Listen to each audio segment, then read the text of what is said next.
स्वागत है आप सबका मेरे चैनल एग्जाम प्रिपरेशन में। जैसा कि आपको पता है मध्य प्रदेश के वन का एक पार्ट कंप्लीट कर चुके थे। आज हमें सेकंड पार्ट पढ़ना है मध्य प्रदेश के वन के बारे में। तो आज हमने फर्स्ट वीडियो में क्या क्या पढ़ा था। फर्स्ट वीडियो में पढ़ा था वन किसे कहते हैं और मध्य प्रदेश में कितने प्रकार के वन पाए जाते हैं। और आज हमें लास्ट प्रकार के जो अपने मध्य प्रदेश में वन पाए जाते हैं उसके बारे में पढ़ना है। और किस मध्य प्रदेश में कौन कौन सी पुरस्कार दिए जाते हैं वन से रिलेटेड, कौन कौन से विद्यालय हैं और कितनी संस्थाएं हैं। तो आज हम इन सब चीज़ों के बारे में पढ़ेंगे। स्टार्ट करते हैं। वृक्षों के आधार पर वन का जो वर्गीकरण किया गया है वो कितने आधारों पर किया गया, वो 4 आधारों पर किया गया। तुम सबसे पहले पढ़ते सागौन के वन। सागौन के वन के आधार पर पढ़ते। तो अगर आपसे पूछा जाता है सागौन के वन मध्य प्रदेश में कितने % पाए जाते, तो आपको याद रखना है कितने % पाए, 70.8% भाग पर पाए जाते हैं मध्य प्रदेश में। सबसे ज्यादा अगर आपसे पूछे जाते हैं सबसे ज्यादा मध्य प्रदेश में कौन से वन पाए जाते हैं, तो आपको याद रखना है मध्य प्रदेश में सबसे ज्यादा सागौन के वृक्ष पाए जाते हैं। जबकि भारत में किसके पाए जाते हैं, तो भारत में साल के सबसे ज्यादा पाए जाते हैं। अगर आपसे पूछे जाते हैं कि मध्य प्रदेश में कौन से क्षेत्र में सबसे ज्यादा या कौन से एरिया में सबसे ज्यादा सागौन के वृक्ष पाए जाते हैं, तो आपको याद रखना है होशंगाबाद में एक भूरी घाट करके एक जगह है जहाँ पे सबसे ज्यादा क्या पाए जाते हैं, सागौन के वृक्ष पाए जाते हैं। और यहाँ पे मध्य प्रदेश सबसे ज्यादा सागौन के वृक्ष ही पाए जाते हैं। अगर आपसे पूछना आ जाता है कौन सी प्रजाति का पाया जाता है, तो आपको इसको याद रखना है डेंटोगोना ग्रेडिस के। अगर सागौन का अगर आपसे पूछा जाता है कौन सी प्रजाति के सागौन के वृक्ष पाए जाते हैं, तो आपको याद रखना है डेंडोडोना होता है जो डेंडोडोना ग्रेडिस प्रजाति का सागौन अपने यहाँ मध्य प्रदेश में पाया जाता है। इसके बाद पढ़ते हैं साल के आधार पर। तो जैसा कि आपको पता है भारत में सबसे ज्यादा कौन से वृक्ष पाए जाते हैं, साल के वृक्ष पाए जाते हैं। लेकिन मध्य प्रदेश में सागौन और साल के वृक्ष में बस थोड़ा सा ही अंतर है, क्योंकि वो 70.8% भाग पर पाए जाते हैं, जबकि साल के वृक्ष कितने % भाग पर पाए जाते हैं, 16.5% भाग पर पाए जाते हैं। अगर आपसे क्षेत्र पूछे जाते हैं तो आपको इसमें याद रखना है दक्षिण पूर्वी हिस्से में आ जाता है। दक्षिण पूर्वी हिस्से में जैसे आपको पता है बालाघाट, मंडला सारे एरिया आ जाते हैं। तो आपको याद रखना है दक्षिण पूर्वी हिस्से में बैतूल जैसा आ जाता है आपका। ये सारे आपके कहाँ आ जाते हैं, दक्षिण पूर्वी हिस्से में आते हैं। और कौन सी मिट्टी में आपके पाए जाते हैं, तो आपको याद रखना है लाल पीली मिट्टी में साल के वृक्ष सबसे ज्यादा होते हैं। और मध्य प्रदेश में अगर आपसे पूछो तो मध्य प्रदेश कौन से नंबर पे पाए जाते हैं, मध्य प्रदेश में 2nd नंबर पे। भारत में कौन से नंबर पे, 1st नंबर पर है। साल के वृक्ष का जो वैज्ञानिक नाम है आपको उसको याद क्या रखना है, रोबस्टा होता है इसका।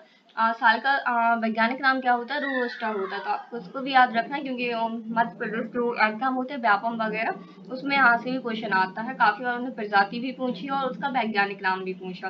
इसके बाद हम आगे चलते हैं। जैसे बढ़ते हैं बांस के आधार पर। अपने यहाँ पे मध्य प्रदेश में बांस के आधार पर भी वन का क्या किया गया है, वर्गीकरण किया गया। अगर आपसे पूछे जाते हैं मध्य प्रदेश में बांस के वृक्ष सबसे ज्यादा कहाँ पाए जाते हैं, तो आपको याद रखना है दक्षिण पूर्वी हिस्से में बांस के वृक्ष जो है सबसे ज्यादा पाए जाते हैं।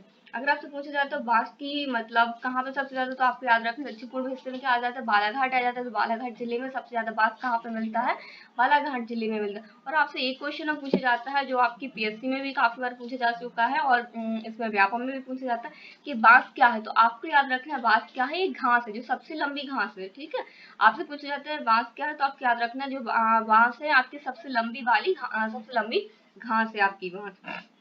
और इसमें आपको क्या रखना है, मतलब इसमें बांस की कौन सी प्रजाति पाई जाती है, तो आपको इसको याद रखना है डेंटो कैलमस पाई जाती है। प्रजाति कौन सी है, डेंटो कैलमस अपने मध्य प्रदेश में पाई जाती है। और मध्य प्रदेश में बांस सबसे ज्यादा कहाँ पाया जाता है, तो आपको याद रखना है बालाघाट में।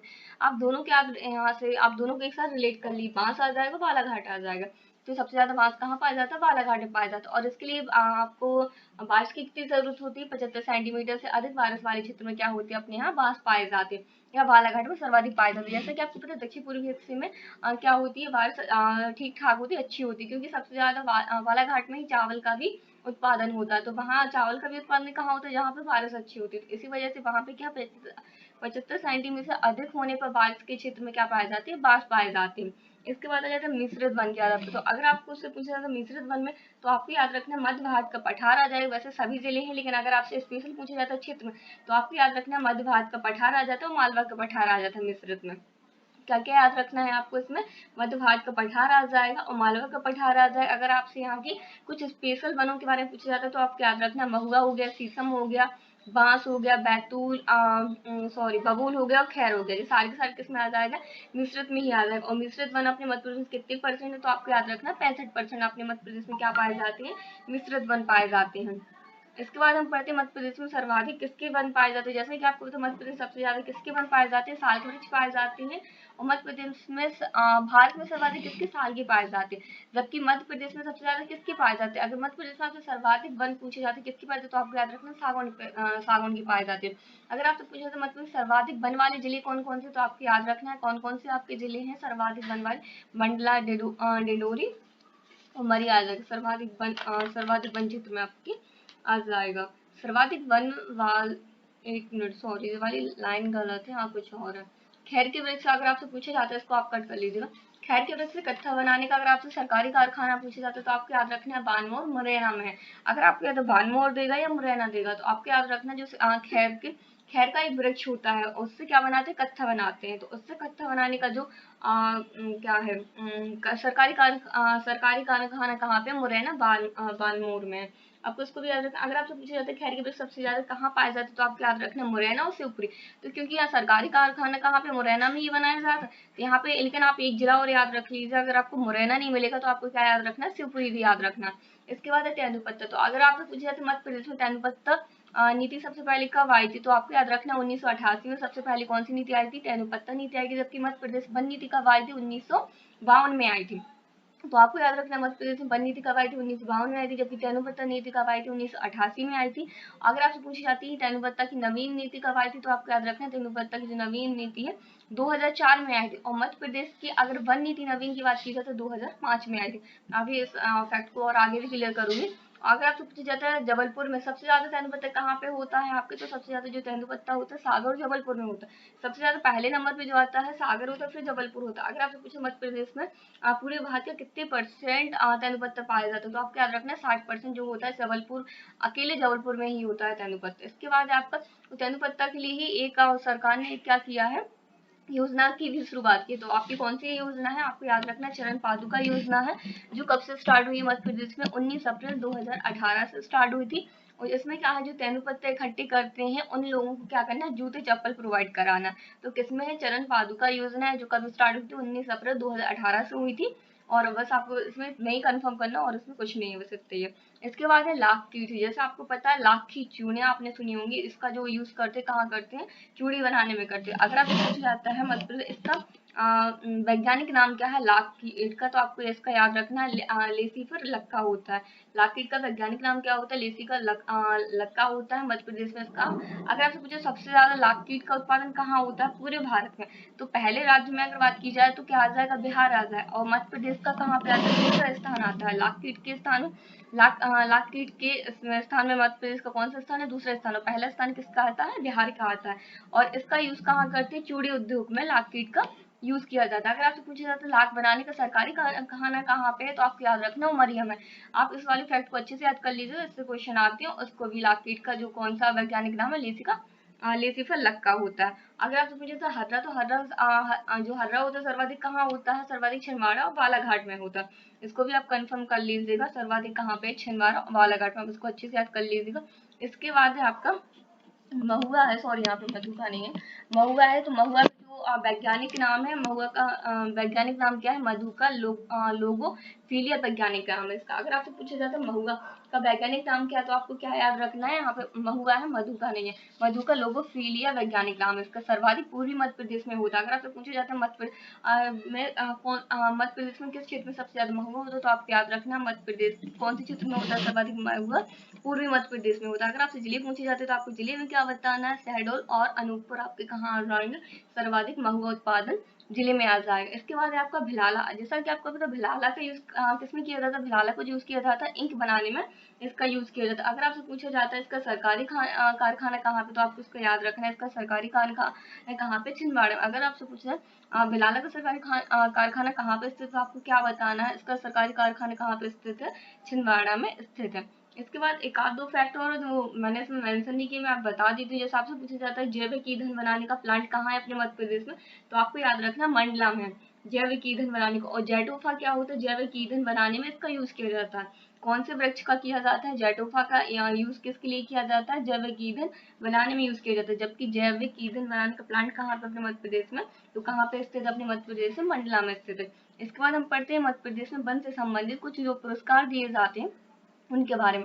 आपका पहला पुरस्कार कौन सा आ जाता है? शहीद अमृता देवी पुरस्कार। अगर आपसे पूछा जाता है शहीद अमृता देवी पुरस्कार सबसे पहले कौन सी सरकार ने शुरू किया था, किस राज्य की सरकार ने, तो आपको इसको भी याद रखना है कि राजस्थान सरकार ने इसको शुरू किया था, और अब इसको किसके द्वारा भी दिया जाता है? मध्य प्रदेश सरकार के द्वारा भी दिया जाता है। अब इसमें क्या होता है, इसमें जो आपका होता है वन्य जीव संरक्षण एवं वन जीव के जो वन प्राणी होते हैं, वन प्राणी संरक्षण में सम्मान, और प्लस इसमें क्या होता है आपका वनों की भी रक्षा करने के लिए आपको पुरस्कार दिया जाता है। अगर इसमें पूछी जाती है आपको राशि कितनी दी जाती है, तो आपको इसमें मेंशन कर लेना आपको इसमें राशि कितनी दी जाती है। आपको 1,00,000 रुपए राशि दी जाती है। कौन सा पुरस्कार है आपका? शहीद अमृता देवी पुरस्कार है, जो किस लिए दिया जाता है? वन्य प्राणी संरक्षण एवं संवाहन हेतु दिया जाता है, और प्लस क्या होता है वनों की रक्षा करने के लिए भी दिया जाता है। और सबसे पहले से किस राज्य की सरकार ने शुरू किया था? तो सबसे पहले से राजस्थान सरकार ने शुरू किया था। और अब फिर इसके बाद कौन सी सरकार दे रही है? तो अपनी मध्य प्रदेश सरकार में भी इसको दिया जाता है। इसमें राशि कितनी? 1,00,000 रुपए। इसके बाद है बसामन मामा वन स्मृति पुरस्कार। जो इस वाले पुरस्कार में इसमें 2 श्रेणियों में पुरस्कार दिए जाते हैं। जो आपका फर्स्ट है इसमें विंध्य क्षेत्र में दिया जाता है, तो सेकंड आपका है राज्य स्तरीय क्षेत्र में दिया जाता है। अगर आपसे पूछा जाता है विंध्य क्षेत्र में दिया जाता है, तो वहां पे कौन सी इसकी कंडीशन होनी चाहिए? तो आपको याद रखना है वन्य प्राणी एवं वनों की रक्षा एवं संवाहन के लिए दिया जाता है। विंध्य क्षेत्र में कब दिया जाता है? वन प्राणी व वनों की रक्षा एवं संवाहन के लिए दिया जाता है। और राज्य स्तरीय पुरस्कार में क्या होता है? इसकी भी क्या होती है? इसकी 2 श्रेणियां हैं, ठीक है। राज्य स्तरीय पुरस्कार इसमें क्या, एक तो आपकी 5 हेक्टेयर से अधिक भूमि होनी चाहिए या 5 हेक्टेयर से कम भूमि हो। अगर जैसे किसी व्यक्ति की 5 हेक्टेयर से अधिक भूमि, तो वो क्या करता है अपनी स्वयं की, उसकी स्वयं की होनी चाहिए, ना कि सरकारी भूमि।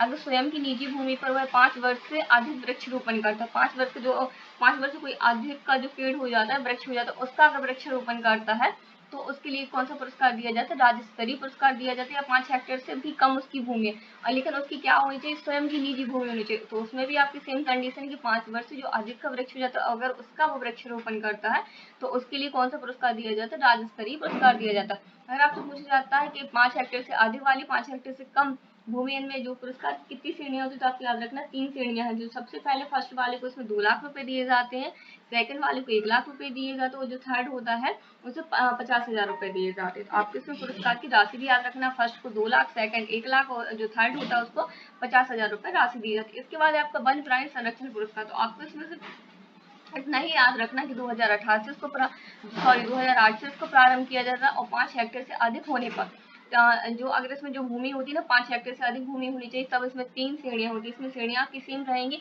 कि जो प्रथम व्यक्ति को पुरस्कार दिया जाता है, प्रथम श्रेणी के व्यक्ति को उसमें कितने 2,00,000 रुपए दिए जाते हैं, सेकंड व्यक्ति को कितने 1,00,000 रुपए दिए जाते हैं, और थर्ड व्यक्ति को कितना दिया जाता है? आपका 50,000 दिया जाता है। इसके बाद आपका वन प्रहरी पुरस्कार। तो इसमें आपको जैसे कि वन प्रहरी, तो आपको इसको नाम से क्लियर हो जाएगा कि वनों की अवैध कटाई को रोकने के लिए यह पुरस्कार दिया जाता है। अब इसका ईयर पता नहीं कब से दिया जाता, मैंने काफी जगह इसको सर्च किया बट नहीं मिला है।